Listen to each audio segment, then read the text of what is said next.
Hello भाई भाई राम राम सबको। तो यहाँ पे आप देख सकते हो, यहाँ पे हम क्वार्टर में, तो वही क्वार्टर में ये देखो लाइट लटकी हुई है। तो इस लाइट को हम सीधी करेंगे। मिला कुछ चढ़ने के लिए? कुछ नहीं मिला। तो ये क्वार्टर हो गए हैं अलॉट।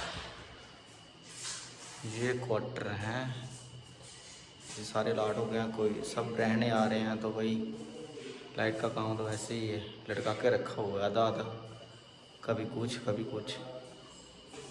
पहले ये सीधे किए थे हमने पहले, तो ये स्विच खराब थे, ये ट्यूबलाइट था, तो ये सारा कुछ मेंटेन किया था। ये फिर से पता नहीं किसने तोड़ दिया, क्या किया क्या नहीं। तो भाई इस ट्यूबलाइट को हम ठीक करके फिर आपको दिखाते हैं।